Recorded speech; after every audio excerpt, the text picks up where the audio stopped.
Hello everybody, welcome back to the channel. I am Frankly FM84. Thank you for joining me on another episode of Bello Calcio, currently out in Japan in the J-League, managing Shonan Bellmare. So if you were with us yesterday, you'd have seen that we had had a successful start to the Champions League campaign and also the J-League. We have now pushed forwards a little bit, and today we are going to be playing off against a team that we have a little bit of history with. Urawa Red Diamonds kind of ruined our season last year. We are looking to get a bit of revenge. But before we do that, let's show you how we've been getting on. We've played a few games since you've been away.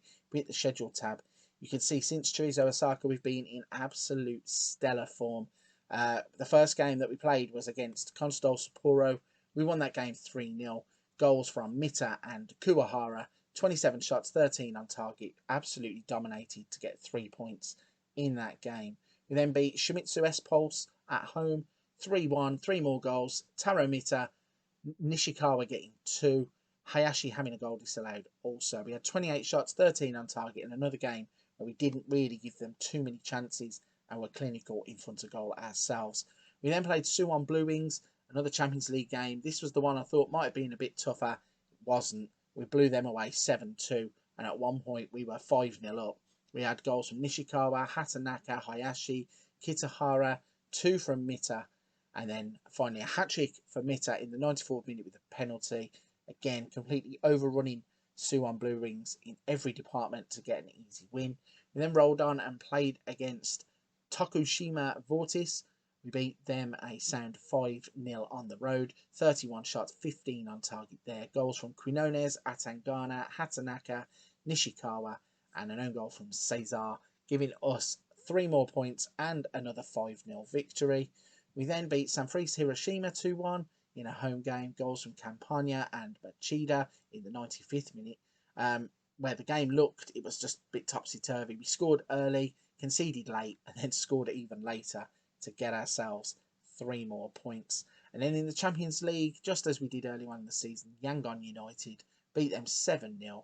Kuwahara, Hayashi, Ghana, Mita, Hata, and Hayashi getting the goals there to give us a perfect start to the season. We have a complete green run. In terms of the competitions, let's show you the J-League. So we are currently a point behind with a game in hand, which is no problems. We have 12 from 12 in the Champions League and a goal difference of 34. And then we have 2 more competitions coming up later on in the season. Right then, that is everything up to date. I think we should just roll on in, show you the starting 11 and how we get on against the Urawa Red Diamonds.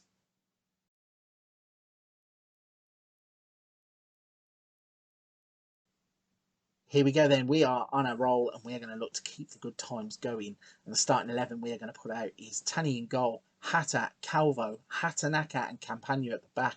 Ghana in the RPM with Quinones, Fretheim, Kitahara as the attacking 3.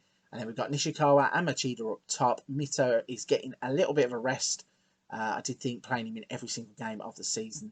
Plus, I think he's just come back from international duties, which is probably going to leave him a little bit jaded. So we are just going to go with this lineup.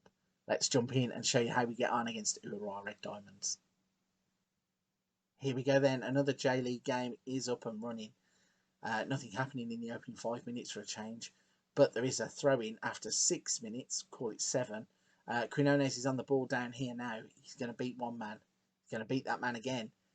Can he get a crossing? He can indeed. Fretheim is in the box. It goes over him. Kitahara, though, is there. Ryo Kitahara gets us off the mark. 1-0 in the 7th minute. And again, another of these new gens coming good. He is playing on the right wing today. It's not a familiar position for him, but he can play there. And he's just ghosted into the box at the back post. And when the ball's bounced, took one touch out of his feet, left-footed into the bottom corner. And that is a brilliant finish. So we have got off to the quick start that we are accustomed to. And it looks like we're going to have another corner here. Ghana is going to swing this corner in. Aims to the front post. Hatanaka is there. And Shinsuke Hatanaka with the goal to make it 2-0 after 9 minutes. So after they destroyed our season last season, after they destroyed our year last year, it doesn't matter anyway. We got revenge against these, and it looks like it is about to come in. 2 goals early on, and they have hardly had a kick of a ball. Got another corner here as Ghana swings this one in, And Calvo is there. I think that's a debut goal for Mauricio Calvo. Let's see if it's a goal on his debut. It is exactly that. Gets across his man, heads it across goal, back into the far corner. And as Garner's whipped it in, there he is with the header. In off the post at the back. And that is a brilliant goal for Calvo. So 3-0 early on in the game. And considering Urawa are thorn in our sides before, these just have not turned up. And I mean, we're travelling to them as well, so you'd expect them to be better at home. But we are blowing them away. As Hatta now plays the ball back to Nishikawa. It's Garner on the edge of the box. What can he do? Plays it to Hatta. Oh, we've got Quinones off the pitch. James Garner scored with a curling shot from outside the box. And I've just noticed Quinones isn't even on the pitch. So, for a change, I'm going to... No, we're not going to skip the goal replay. This is a really good goal. We should watch this one, shouldn't we? So, Hatta gives it back to Garner. Opens his body out. On the turn, hits it in off of that far post. And that's a great finish to give us a 4-0 lead. Right, let's get that Quinones substitution done. So we have Axon 3 who can come on in his place. Do not want to be risking any kind of injury or further injury by trying to get him back on the pitch when we're 4-0 up. So we'll get him off. And hopefully continue in the vein of form that we are, because Calvo is back on the ball. Plays it out to Axon 3. Plays it inside to Hatta. Some of these players are having to be a bit patient because we've got such a good first team. We've got such depth. I mean, Jurgen Frettheim there, we bought him for £5 million. He's struggling to get in the team. That's his first ever goal. But I think it's only about his 8th appearance, which is strange because you'd think when you're paying actual money for players, you'd want to get them into the team. But players like Garner and Atan Garner playing such a high level that I can't break them up. But when there is time for rotation, Frettheim, he's going to step in and do things like that. That is pretty sound as a finish. And we're playing out from the back again as Hatanaka to Campagna, Garner to Kitahara. What can we do from here? Hatanaka's going to play the ball forward to Kitahara. Hatanaka, Garner. Calvo is picking the ball up, moving it forwards. Calvo looks so sound on the ball. I mean, he scored his header and he's only a young lad, again, another regen. But he has come in and he's looking solid at the back. You watch me have gone and jinxed that now if he goes and makes a mistake here. Ball out to Tanaka. They've played it through. They're in behind. And Zoizen has got a goal back. But this is going to get disallowed, which is absolutely mad because you're just thinking Urawa Red Diamonds are back in the game. I know the goal has been awarded. When the referee went to his ear, I did think to myself, like, there's no way this is offside. Like, he times his run perfectly. It's about 3 yards onside. Don't even know why we went to the VAR for that one, but it doesn't really make a difference, does it? It's 5-1. Just going to give them a chance before the break, it seems. And that is indeed what is going to happen. We're in at half time. Going to give it another 10-15 minutes in the second half. See if Garner needs a rest. Calvo is definitely in need of a rest. So I think those are the two substitutions we're going to make. We're going to bring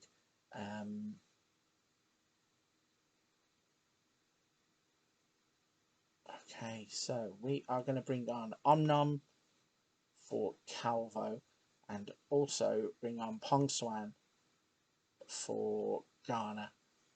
I might have said in yesterday's episode that Garner has been running himself into the ground for about a season and a half now and really would like to get him some rest. He refused.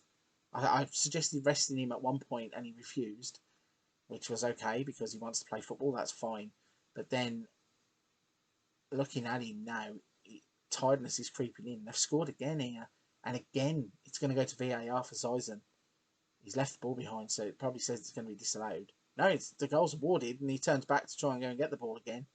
But that's two sound finishes from Zoizen. He gets the ball in behind, he chips the goalkeeper into the empty net. And that's a pretty sound finish. And all of a sudden, it's game on. I don't think it's in doubt, but then this is Football Manager, so you never know. But this is a completely different team that has come out in the second half. And maybe we're seeing the effects of James Garner not being in the middle of the park. I mean, if any club ever comes and activates that £10 million clause that he's got in his contract, it shows we could be in a bit of trouble. But Pongswan, his replacement there, nicks that ball. And Machida plays it out to Axon 3. what can he do with it? So again, he's a replacement for Quinones. His feet is man. Can he get into the penalty area? He can. He's going to cross it in, but there's nobody there. But it picks up by Campagna, plays to Hatta, Pongswan. Nice little triangle of play going on here. Freton with the shot, and the goalkeeper has bundled it into his own net. Unfortunately for him, that is a bit of a disaster, isn't it? He's pushed it in. Unlucky for him. Fortunate for us, it gets us even more comfortable. 6-2 now, back to a 4-goal lead. And as Frettheim turns, toe pokes it really. Goalkeeper should be saving that every day of the week, but Schmidt has turned it into his own net to give Frettheim a second goal, which is good because he needs a bit of confidence really as well. I think we bought him in for a big amount of money off of the next gen list, and he hasn't really performed yet. So fingers crossed, we are going to reap the benefits of that once he gets up and running properly. And if these are the kinds of performances he's going to turn in, I think there's a good chance we have ourselves a bit of a gem in the middle of the park. I suppose also saying about Garner, if Garner was to go, I think that Frettheim would be the one to naturally drop back into that position. Not saying he's good enough or a like-for-like player, but he can certainly play the position and hopefully stabilise the team should we ever lose Garner. But touch wood, that will not happen. Certainly not this season anyway. I've got a feeling that once we do go at the end of the season, the club may cash in on a few players. And I'm hoping that once we do go in the summer, it'll unlock the MWE situation. And maybe they'll be able to attract players of an even better ilk than the ones that we've got. Because a lot of them just turned down the club because of the amount of wages that are on offer. Like the financial structure at the club is sound. We've got 30 odd million in the bank. We've got £200,000 a week to spend on wages, but players won't come because of the MWE situation. Whilst I'm waffling on about MWE, Hiroki Abe has scored for Barcelona man to make it 6-3 with a couple of minutes left. And we hopefully are just going to get out of this one with 3 points. And that is it. Game is over. It's a 6-3 victory. We are rolling on, and those green dots keep on growing.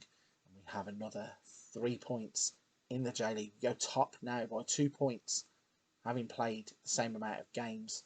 So let's have a little look at the schedule. Where are we going to come back next? So we've got Urawa Red Diamonds there. Yeah, I think Suwon Blue Wings is the next place to come back to. We'll have gone through the Asian Champions League group stage then. And I'm pretty sure that even with a point against Messiah, we are going to be qualified as group winners. Suwon Blue Wings will be a sensible opponent to come back to. A few more J-League games in the in-between. But that is the target. Right then, if you're at this point of the video, you've enjoyed today's episode, please don't forget to hit the like and subscribe button. A big thank you for watching. For this one, I'm going to wrap it there. Please come back tomorrow and check us out as we take on Suwon Blue Wings in the AFC Champions League.